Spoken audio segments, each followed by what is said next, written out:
అందరికీ నమస్కారం. నిన్ననే మనం చూసాము అమరావతి ఏదైతే ఆంధ్రప్రదేశ్ రాజధానిగా ఉందో అటువంటి అమరావతి నిర్మాణానికి 4285 కోట్ల రూపాయలని కేంద్ర ప్రభుత్వం మంజూరు చేయడం జరిగింది. అదేవిధంగా నిన్న జరిగినటువంటి మంత్రివర్గ కేబినెట్ మీటింగ్లో తీసుకున్నటువంటి నిర్ణయం తిరుపతి మరియు కాట్పాడి మధ్యన అంటే చెన్నైలో ఉన్నటువంటి కాట్పాడి మధ్యన రైలు మార్గం ఏదైతే ఉందో దానికి 1332 కోట్ల రూపాయలని కేంద్ర ప్రభుత్వం మంజూరు చేయడం జరిగింది. 113 కిలోమీటర్ల నిడివి కలిగినటువంటి ఈ రైలు మార్గం ఏదైతే ఉందో తిరుపతి, శ్రీకాళహస్తి, చంద్రగిరి మధ్యన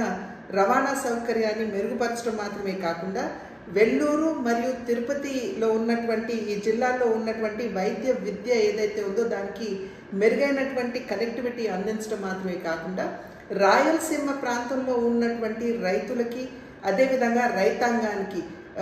వారికి సహకారాన్ని అందిస్తూ ఆ ఉత్పత్తుల్ని మార్కెట్కి త్వరితగతిని చేర్చే విధంగా ఈ యొక్క రైలు మార్గం తోడ్పడుతుంది అని చెప్పి మనం అందరం కూడా ఇక్కడ గుర్తించవలసినటువంటి అంశం.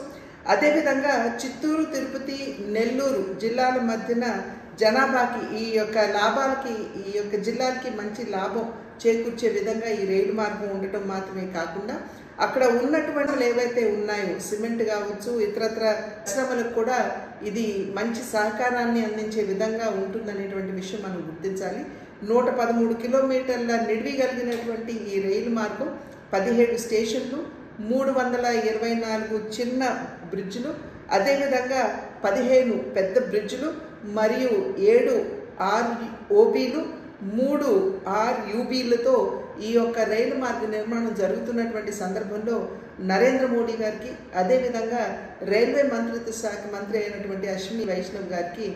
ఆంధ్ర ప్రజల తరఫున నా యొక్క హృదయపూర్వక ధన్యవాదాలు తెలియజేసుకుంటున్నాను.